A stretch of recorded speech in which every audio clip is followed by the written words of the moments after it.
Okay, I think we're on. All right.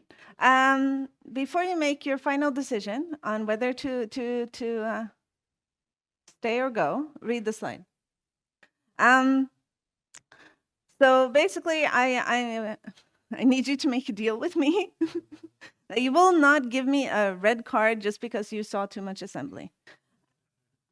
And for real, like Olafur is doing a wonderful talk basically about how to hack games. So that's fun, and might be more your speed at 3 o'clock in the afternoon. But if you stay, then you know what you're gonna get. Okay, I'll give like a minute more so that people can come in. All right. I'll just start slowly. Hopefully everybody read the slide. All right, so the talk is called Return-Oriented Programming, an Introduction. But it's not going to be very high level. And I am Patricia Aas. I'm a trainer and a consultant. If you like this talk, you can pay me and we can do this for like 2 to 4 days. So if this is your speed, you can hire me for your company, and we can break things for fun and profit. So I'm a C++ programmer, programming in C++ since 2005, when someone accidentally hired me as a C++ programmer. I work for my own company called TurtleSec, and I've worked on various other places before. Have a tendency to end up working on browsers occasionally. I have a master's in computer science, and my pronouns are she, they. So the whole kind of process that we're going to go through today is what I like to call semi-artisanal ROP. We're going to use some tools to help us a little bit, and then we're going to be modifying it a little bit to make something that is, custom for our needs. I'm going to base this on the same example I always use. So if anyone's seen any of my previous kind of talks around this area, this is the silly application I keep on using. It used to be more fun before, Russia threatened us all with a world war, but it's based on a movie that apparently only old people have seen. Hopefully we're enough old people in here, it's fine. So it's kind of inspired by the movie War Games. It has only 3 functions.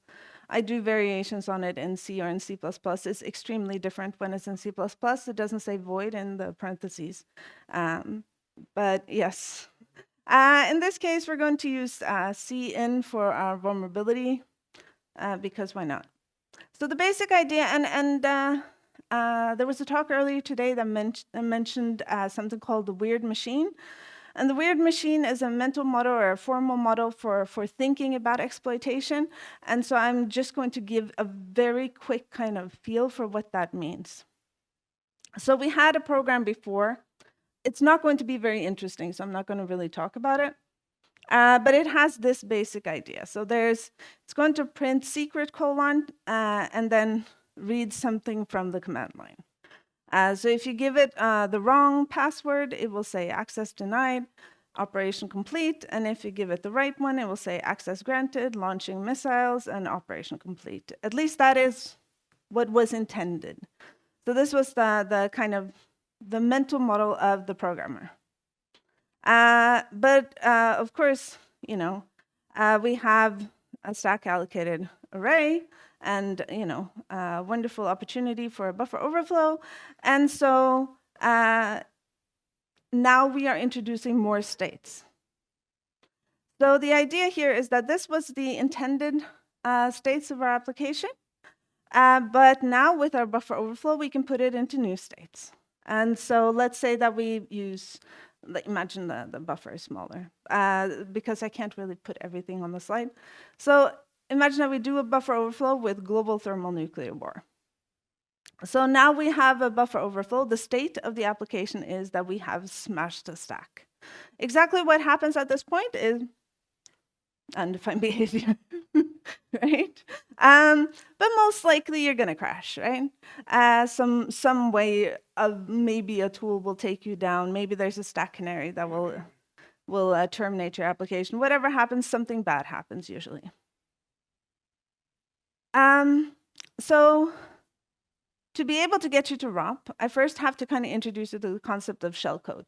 And I've kind of done it before, so this time we're going to do it with 32-bit. There's one good reason for that. And that is that our shellcode this time is basically going to be only a bunch of addresses. And the vulnerability that we are targeting actually, for some reason, cares about null bytes because it cares about strings. It's very annoying. So 32-bit addresses are better because they rarely have any null bytes in them, whereas 64-bit addresses are full of null bytes and are very annoying to work with. But usually, you don't target a string API. You are generally coming through some kind of binary buffer or something, so usually this isn't an issue, but in our silly program it is. So yes, what is shellcode? Shellcode is a piece of code, typically in machine code. It's delivered and executed as a part of an exploit. So this is the when you get code execution, the thing that executes. So it's usually just, if you can think of it in like operating system terms, it's like the first bootloader. Right? Oftentimes you will have several stages of shellcode in the same way that you will often have several stages of bootloaders because the first one is very small and then it can load the bigger one. Same principle applies. The reason why it's called shellcode was that when it was named, the idea was that it starts a shell. And we're going to be traditional here today. And so we're going to do that. So we're going to start /bin/sh. That's going to be our thing. In real life exploits, they will usually do something more advanced, like downloading something or starting a reverse shell or just opening up, a port somewhere and listening for commands, or it will do many fun and interesting things.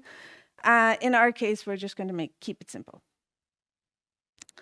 So the basic idea of this kind of code execution that we're going to do here is that what we want to do is we want to run execve.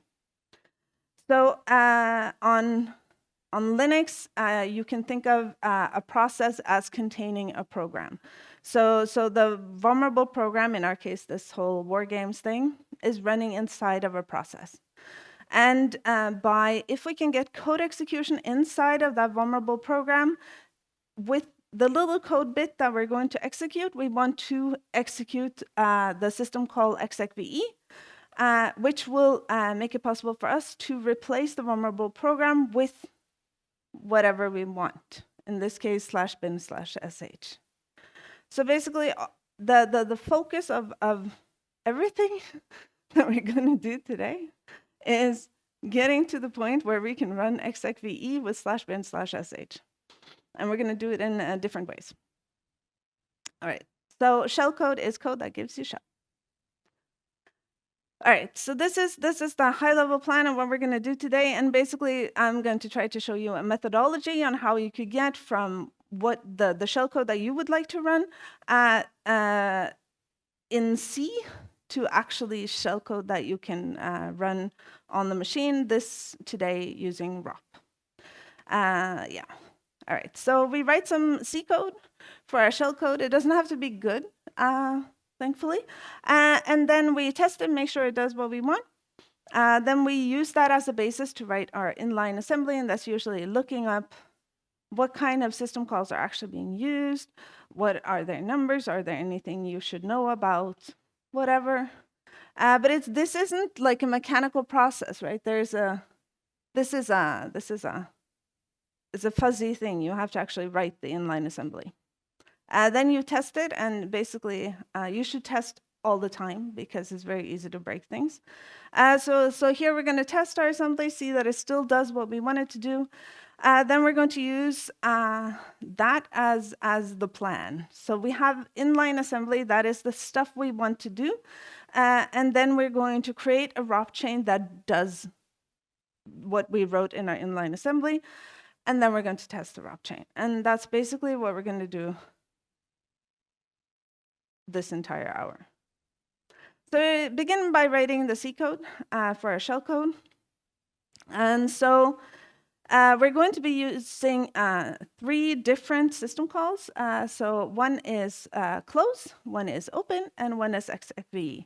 And this is mostly because we're going to run it in GDB, and we need to fix up reading from the terminal to get our shell to work after. But it also makes it more interesting because we actually have to do more things. So this is the code that we want our shell code to do. Like, this is exactly what we want it to do. Now we have to reproduce this first in an inline assembly, and then later using ROP. Yeah. So if we take our C file and we compile it and run it, it gives us a shell prompt. So that's the $sign over there. If you write ls, it will behave like a shell, right? Yeah. All right. That brings us to writing the inline assembly. So we're going to do it in 32-bit today, which is charmingly nice, I think. Well, I've been working in 64-bit for so long, I find like 32-bit to be very quaint and nice. It's much easier. So we have our registers. So in EAX, we will need to put the syscall number for the system call that we want to do. So this is how it is done. It's similar in 64, but just different registers. So you have one register where you want to put the syscall number, and to figure out what that is, you can read the binary, or you can go and look in a table somewhere, and it will tell you. So I have a specific syscall I want to do, then I put the syscall number for that syscall in EAX. Then I put, yes, of course, for Intel fans everywhere, there are many names for these registers. So even in 32-bit, we had multiple names. So the EAX is the 32-bit.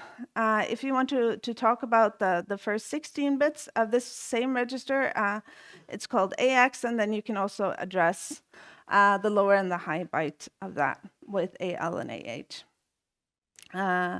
Of course, in RAX, you can also use all of these names. The RAX is the 64-bit register if you're on 64-bit.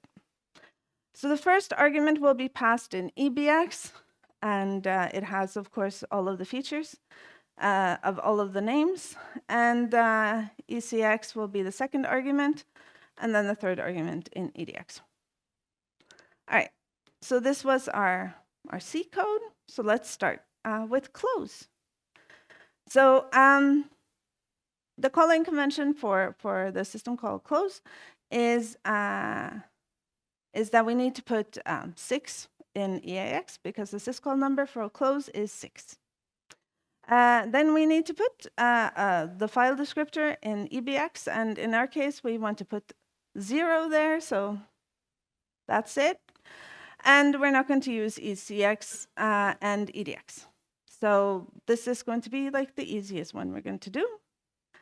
Yeah, so we just need to 0 out one register and put 6 in another register. So writing the inline assembly for it is relatively straightforward. So we're going to 0 out the register using XOR, but you can do it in different ways. In this case, we don't really care. So however you like. The first line is just trying to 0 out EAX and moving 6 into EAX. I'm not sure you actually need to 0 out, but I have a tendency to always do that. Then we're going to 0 out EBX because we wanted 0 in EBX. And then we're going to do int hex 80, and that's how we do syscall. So if you're familiar with 64-bit, this is the equivalent of saying to the kernel, please, I would like to do a system call now. Can you come and look in my EAX register to see what I want to do? And then the kernel goes up and it looks in the EAX register and it goes, okay, you want to do a close. Okay, so what do you want to close? And it looks in the EBX and it goes like, okay, file descriptor 0, I will do for you. So basically it goes like this. We have, we're going to fill in, and this is the purpose of all of the code we're going to do today, similar. We want to fill in stuff in registers, all right? So here we have the EAX register. It needs to get the syscall number, so we start by just zeroing it out. So the state of the register is over here. So now it's 0. Then we move 6 into that register, so now it is 6. Then we move over to the EBX register, we zero it out, and now we have the state we wanted. The syscall number is in EAX, and file descriptor 0 is in EBX, and so we do int 80 to tell the kernel, please go and do our bidding. All right. Moving on, let's do something more interesting. So we're going to do open, and we can see already that this is going to be more painful. The flag is okay, but there's like a whole pointer thing and a string and, terribleness. So this will be good. So when we look at the calling convention for open, we find that we need to put 5 in EAX for open, and then we need to put the address of the string in EBX, aka a pointer. And then we need to put the flags in ECX and the mode in EDX. Now, traditionally, I have a tendency to try 0 for all values I can, and it usually works. So, yes, but before we go on, there's a little trick on the coming up, so I need to explain more registers. Okay, so we had another register. It's called the stack pointer. So a stack pointer will be updated when you do instructions like pop and push, and so it will then be pointing to what it considers to be the top of the stack. So when you use pop and push instructions, it will be updated automatically, which is nice, and you can kind of use that in various scenarios. It also has, legacy namings as well. All right. So this is going to be our, and you don't have to look too much about at the thing because we're going to go through it, but in EAX we need to put 5. In EBX we need to put the pointer to the program we want to run, and then we have the flags in ECX, and in EDX we have the mode, and then we do int 80, and then it should do our open. All right, but we will step through it. So we have our syscall registers that we're going to fill in over here on the left, if I can use the pointy thingy. So here we're going to have our assembly instructions. Oh dear, don't do that, Patricia. All right. And over here we're going to have the stack. Come on, there. That's the basic idea. All right. So first we're zeroing out EAX, and then we're moving 5 into EAX, so we're done. So that was, we've set finished EAX, then we move over to EBX. Now it gets a little bit tricky because we need a file name, right? In this case, we're going to close. We're going to do an open. So first, we have an issue. We want to make a string, or we want to write a string somewhere. In this case, we're going to use the stack for a place to put our string. And unfortunately, one of the things that the string needs is a null terminator. So we're going to start by just pushing EBX on the stack. So we have, we have at least one null terminator. We just have 4 here. Then we put a little magic number inside of EBX, but it's not so magic because when we push it, you can see that it is ASCII code for /TTY. And then we have our null terminator here. And then we do the same again. We move another magic number, which is just ASCII code for these characters, into EBX, and we push that on the stack. And so now we have, let's see if I can point, /dev/TTY and a null terminator. All right. Then we move the stack pointer into EBX because, like I said before, when you use push and pop, the stack pointer is updated. And so the stack pointer is pointing to the top of the stack, which is the beginning of our string. And so we just take whatever is in the stack pointer, put it into EBX, and now we have a pointer to the string, and the string is on the stack, so we're good. Then we're just going to zero out the other registers, cross our fingers, and hope it works. And then we do int 80 to say to the kernel, please go and do our bidding. All right. So that was open. Now we come to execve. We're going to, there's not a lot of new stuff in this one, so it's going to be a little bit easier. So here we also have, we need to put a syscall number in EAX. We're going to use 0b, which is the syscall number for execve. And then we're going to put the pointer in EBX. And then we're going to zero out or pass pointers to null for the next two, actually. Or, well, later we will. But I don't care too much about that. We're still back to the string, right? That's going to be the issue. The big part is going to be the string, and we're just going to zero out the other registers and do int 80. And so same as before, we zero out EAX, put the syscall number in there, zero out EBX, push it on the stack to get our null pointer, take the first half of our string, put it in there, take the second half of our string, put it in there. Nice thing on 64-bit is you can just do this because, you know, if you have a 64-bit register, you can do 8 characters at a time. It's like, but you know, this works. And then we take the stack pointer, we put it into EBX. So now we have our pointer to our string, which is on the stack. And then we're going to zero out these registers. And then we do an int 80, and we're done. All right. So this wasn't actually the point, but the thing is, you kind of, before you do ROP, you need to figure out what you want to do. All right. So this is what we want to do. This is the kind of assembly thingy we want to execute, right?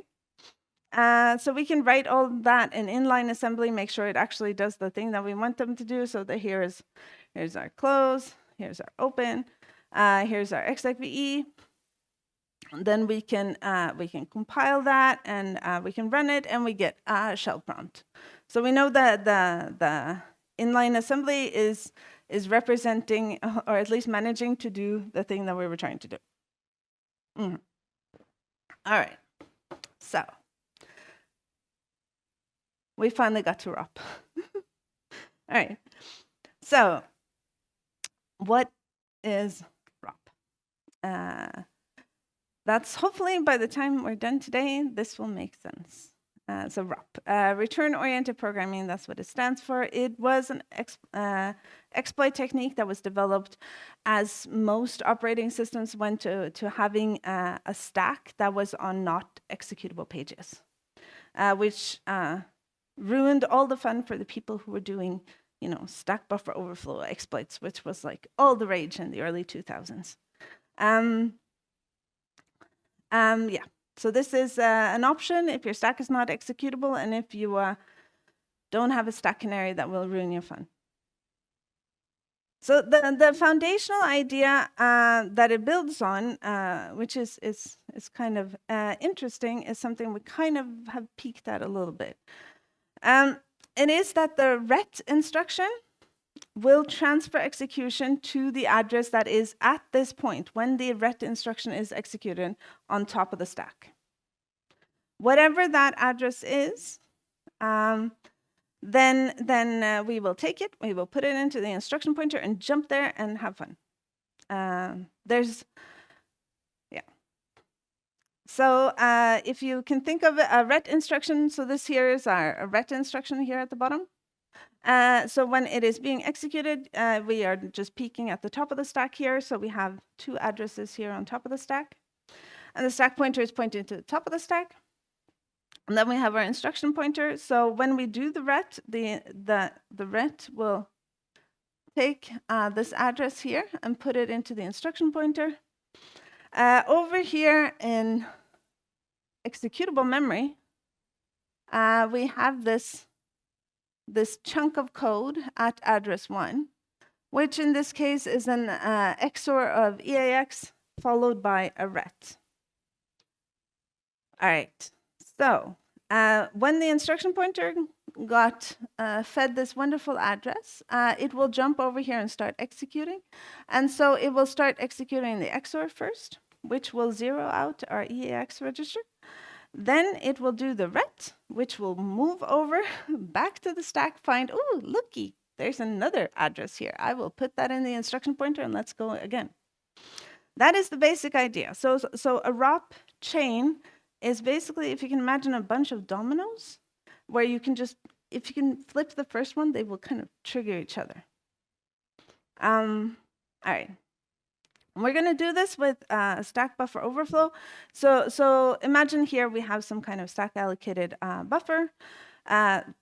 There's some kind of, there's a return address here. This is where it should have returned. This function should have returned.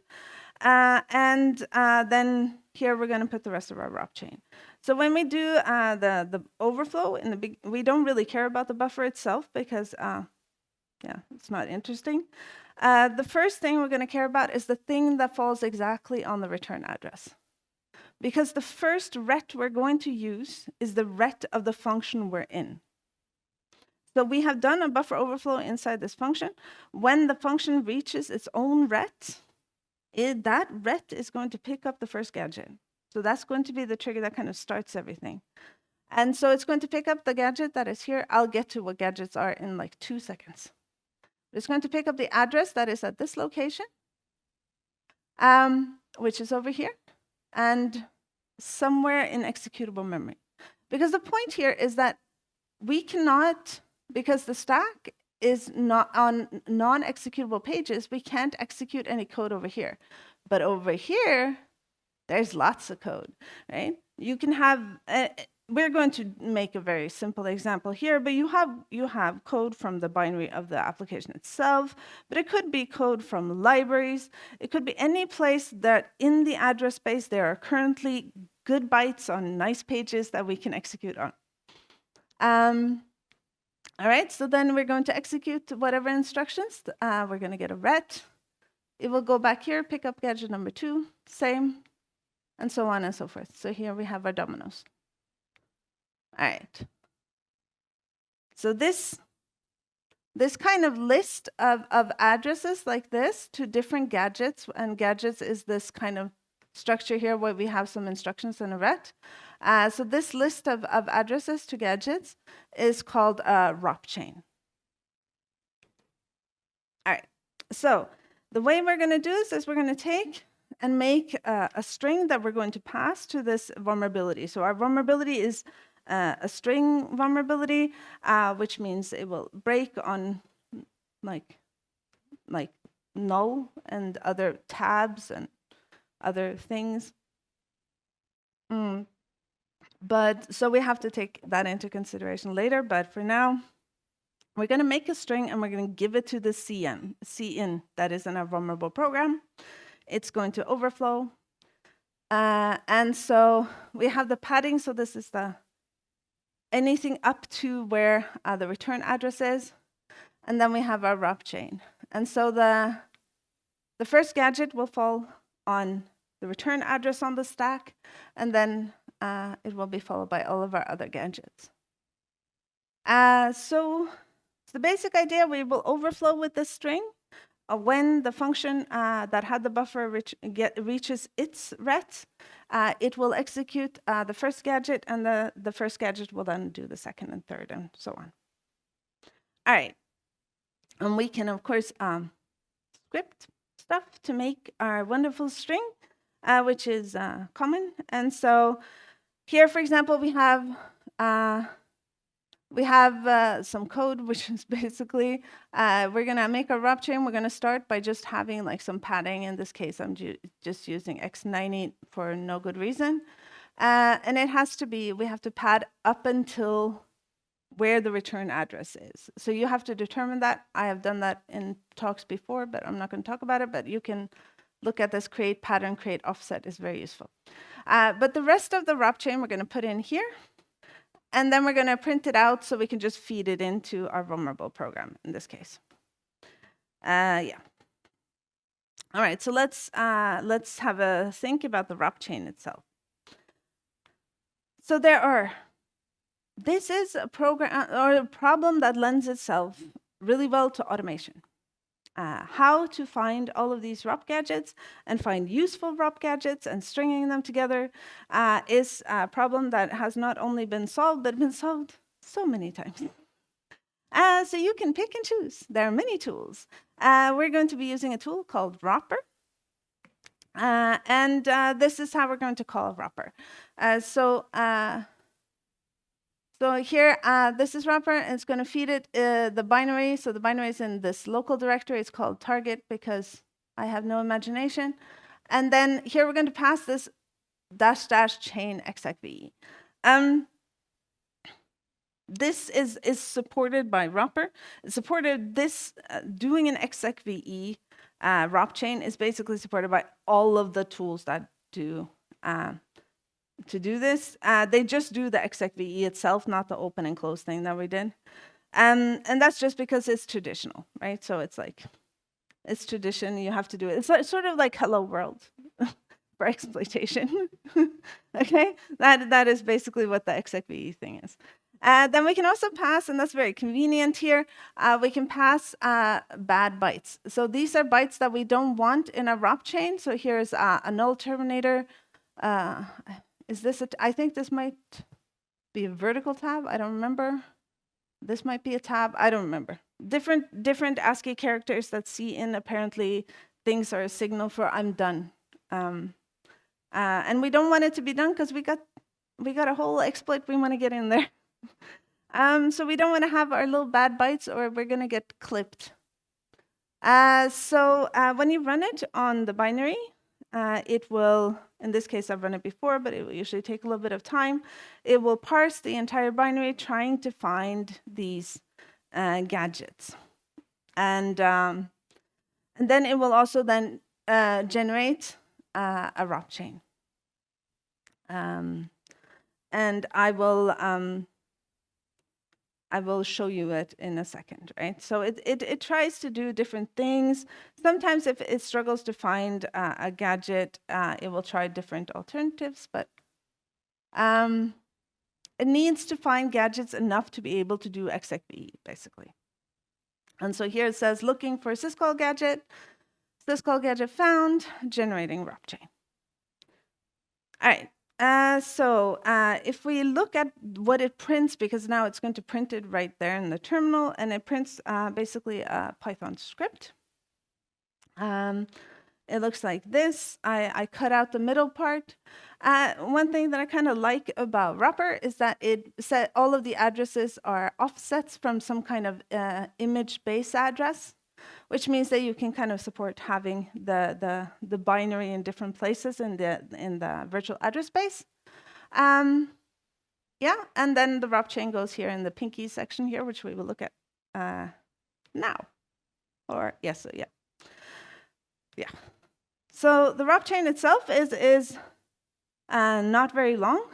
So I will try to kind of show you how we kind of reuse different gadgets. So here we have our first gadget. Let's see if I can point. So it's at address in hex 080F797A, and it's used here, here, and here. So it's used 3 times.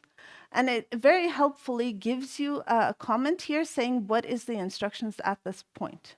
And so it's a pop EAX and then followed by a ret. Right afterwards, we have here in our string a little bit, a little section of a string //bi, which might sound familiar, especially when you go down here and you see that it has an n/sh. So this is our string. We have it. The file name that we want to run, it's embedded right into the ROP chain. And so this is a pop EAX and followed by a ret. So when this executes, this thing will be popped. And then we have a ret, and then we will go over here. You will see it later. This is our second gadget, third, fourth, fifth, sixth, seventh, and eighth. And we will look at them. All right. So these are all of our our gadgets that were retrieved by Roper. And they do various bits and pieces. And we'll go through all of them as we go. But these are the ones that Roper found for us. All right. So let's have a peek. So let's go back. So I'm going to show you kind of the various state of various things. So we have the stack over here. These are the registers. This is places in an executable memory.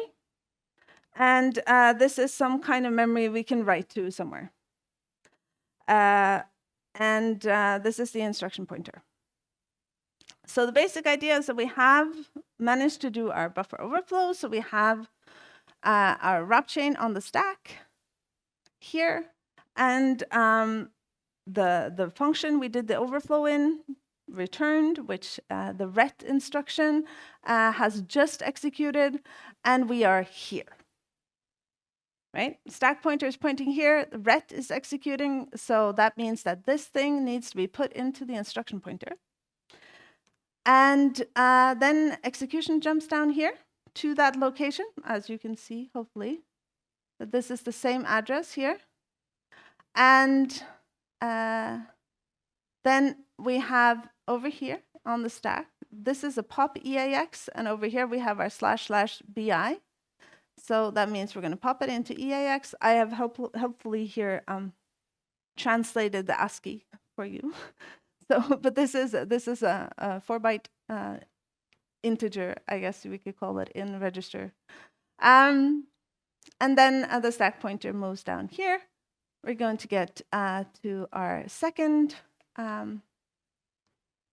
gadget down here, which is pop EDX. So it's going to take whatever's on top of the stack after this, so that's this thing, and pop it into EDX and then do a ret. So that means that this wonderful address over here gets put into EDX and moves us down to this gadget. And this gadget is going to do a write for us. And so let's see if I can do my pointy thing. Let's see. All right, so here we have a move, and basically it says that I want to take whatever is an EAX and I want to write it to the location pointed to by EDX. And so here in EDX we have this address, which is this first address here in our writable memory, and then it's going to take the value that is in EAX and put it there, and so we write //b. All right, I'm just going to keep the stuff that I want in between executions to keep it easier. All right, so we have our second section. It's very similar to the previous one. We're going to put our little bit of text into EAX. We're going to go to our second here, where we're going to write, or want to pop the address we want to write to into EDX. And then we're finally going to use that address in EDX and the value in EAX to write here. So now we have //bin/sh, but we're still not null terminated, so we got to do that too. Because if not, it doesn't like us anymore. So here we do an XOR of EAX. We then take the address we want to write to and put it in EDX, and we do our regular nice little gadget that takes the value in EAX and writes it to the pointer that is in EDX. And so we have our string. Excellent. All right. Now we have our string in memory. So that was the hard part. So then we do our additional little gadgets. So the first one is here we're going to pop a value into EBX, which is an address. And if you check out the address, this address is this address. So this is the address of the beginning of our string, which it means this is a pointer to our string. And then we go and do the next one, and we pop into ECX. And here we're putting the address of this thing, which means here we're actually putting a pointer to null. And then we're doing that again. So we're putting that also in EDX. And then we're going to try to put the syscall number in EAX, right? Unfortunately, the syscall number is a little bit fiddly for us on 32-bit. So what we're going to use a little bit of a trick. Oh, gosh, did it stop working? There we go.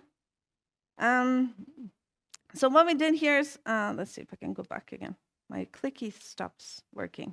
So we're going to put 0FFFF5 instead in EAX.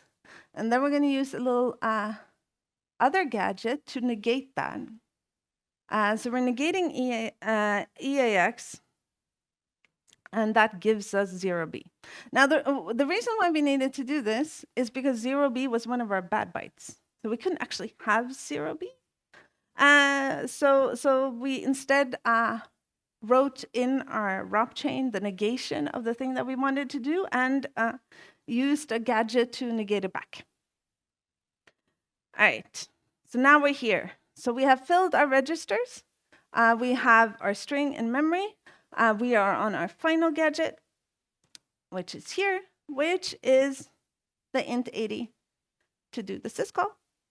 And poof. Right, so this is what Ropper generated for us, this ROP chain. But yeah, so we filled the syscall number in EAX. In EBX, we have the pointer to the program we want to run. And then in ECX and in EDX, we put a pointer to null for argv and p. But this wasn't exactly what we wanted, right? We wanted to do a close, then we wanted to do an open, then we wanted to do the execve, and currently we only have the execve, so it's not exactly what we want. So then that's what brings us to the semi-artisanal part. All right, so we need to find some gadgets. And the reason for that is we don't have all of the things that we need. We can reuse some of the stuff that we have, but we need some new stuff. So we can reuse a few things here for close, right? So for close, we need to put the syscall number and EAX, and then we have to put the file descriptor in EBX, which is just 0. And we can kind of use the stuff that we had before. So we have the, do I have highlighting here? Yeah, so let's see if I can point. Up here, we have pop EAX, and we already had a gadget for that. We have the negation of EAX, which we can use, and we have the int 80, which we can use. We do not, however, have a gadget for XOR EBX. So zeroing out EBX, we don't have a gadget for. But for the other ones, we can use the stuff that we had already. And for open, most of them, we have them because they are similar to what we needed for execve. So most of the stuff that was generated by Ropper, we can actually just reuse for open. The only thing that we missed for open is zeroing out ECX and EDX. All right. So yeah, and of course, we have all of the gadgets for execve because that's what Ropper did for us. So we have all of those. All right. So we're missing 3 gadgets. Zeroing out 3 registers, and we don't have them currently. Which brings us to another feature of basically all of these tools is that you can ask for the thing that you want. So given this binary and given this instruction, can you please find me a gadget? So in this case, we're going to ask, Ropper, hey, given this binary, can you please find me an XOR of EBX, please? And it will find a bunch, usually, many different ones that have a little bit of different properties. I'm not going to go through. I'm going to focus on everything that ends with a ret. There are, in the advanced, let's say, the advanced ROP thing, we will talk more about assembly, but I tried to keep the assembly simple. And so here we have an actual XOR of EBX followed by ret, which is exactly what we want. It has like a little address over here. So this is... Now, this isn't our offset address, so we will have to subtract the image base from it to get our wonderful offsets, but otherwise it's perfect. So yeah, so here we can search for each one of the missing gadgets, and then these are our absolute addresses, and then we can subtract the image base address to get our relative offsets. And wonderful. All right, so see us. I hope. Okay, are you sleeping? No? Okay, good. All right. Just paying really close attention. Okay, good. And so we want to test it, right? So let's have a peek. We're going to take our script, which we put all of our this is the Python code to create our exploit string. And we're going to write it to a file here called ROP chain file. So this is the actual exploit string.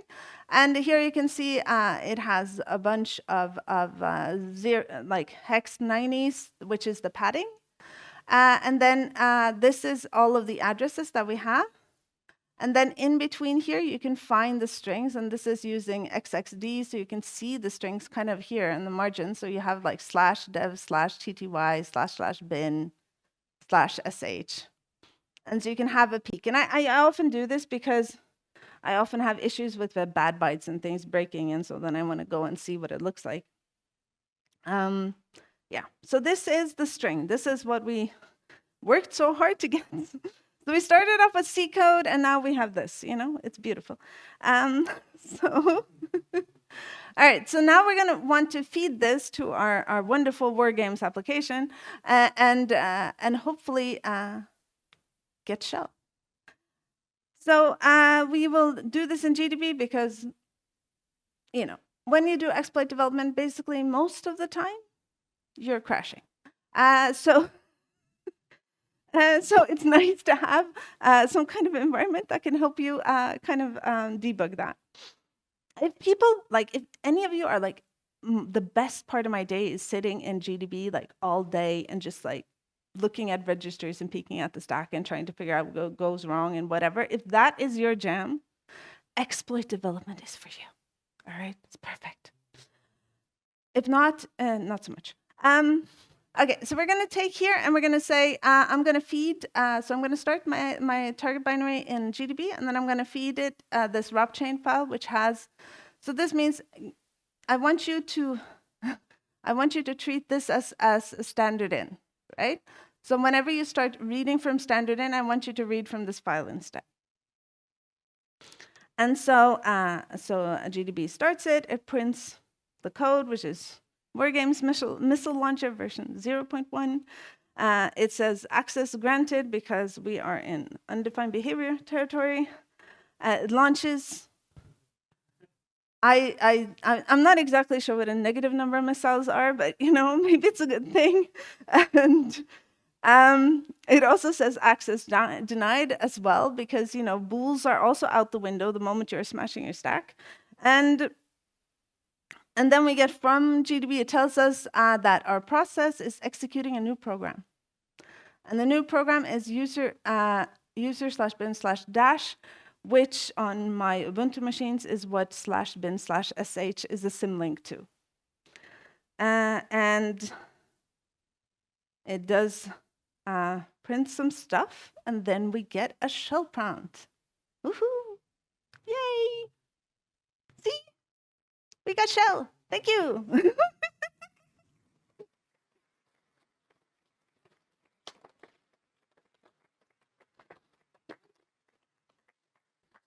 So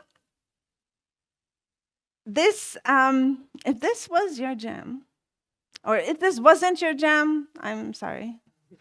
Not so much though, but now it's like you can live your life never having to do it again. But if this was your jam, I do a 2-day training at NDC Security in January 8th and 9th, and I also do it for customers. So please come. This is my favorite thing to teach because we get to break stuff. On day 1, we not only find heartbleed by using 2 different fuzzers, you also have to fix heartbleed. And that means you have to look at OpenSSL code, which is always fun. And so that brings us to our final slide. But people are free to leave as well, so I'll just do a thank you, and then people can ask questions after. So thank you.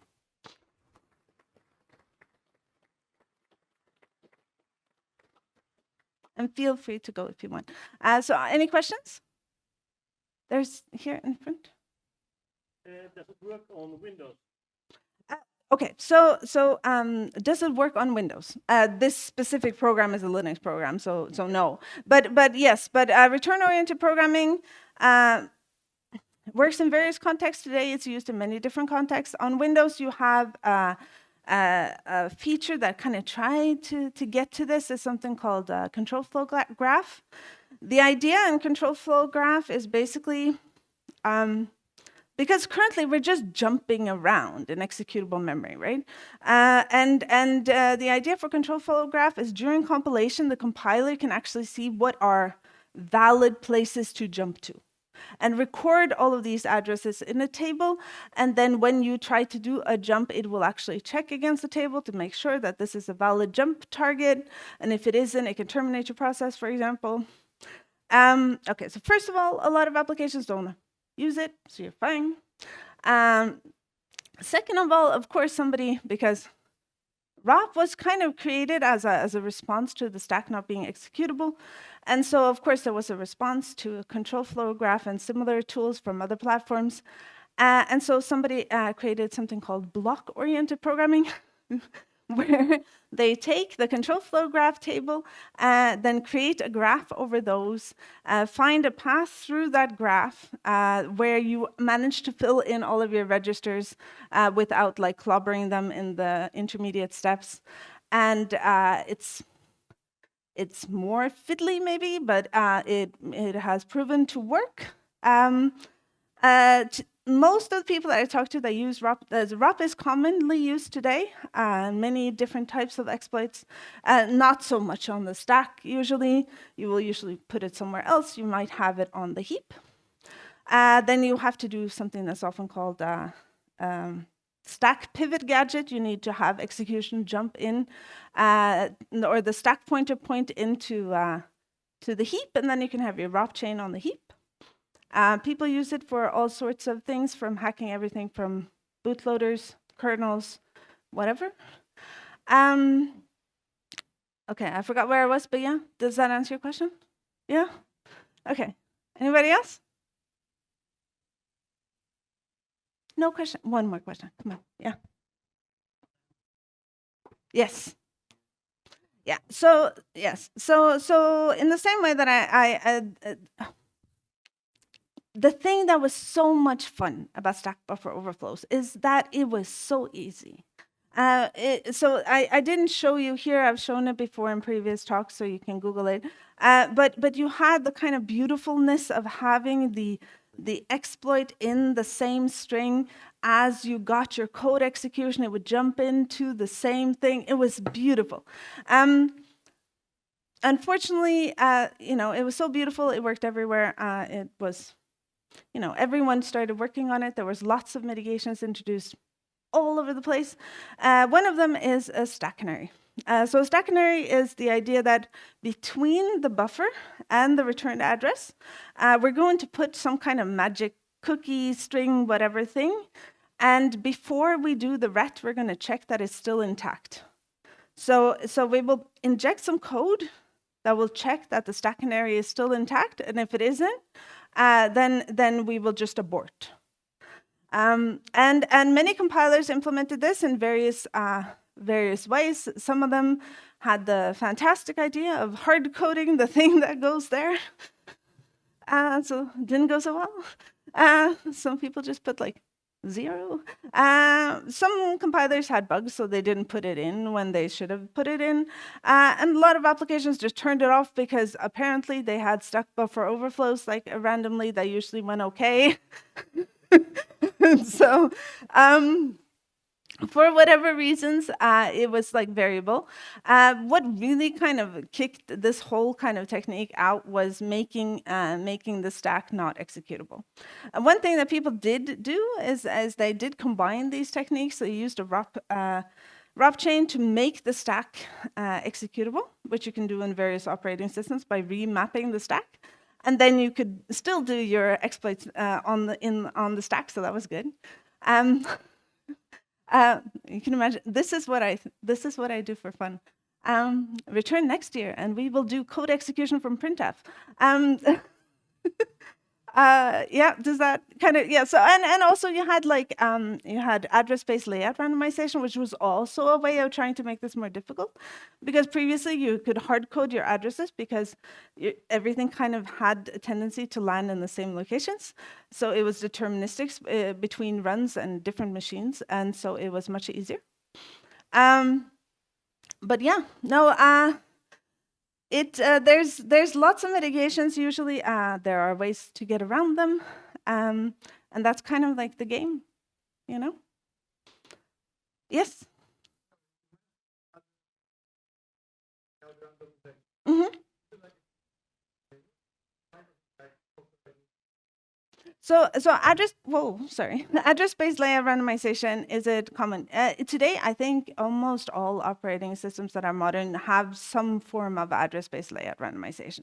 It basically means we're going to do to some degree, put things in random places in virtual memory.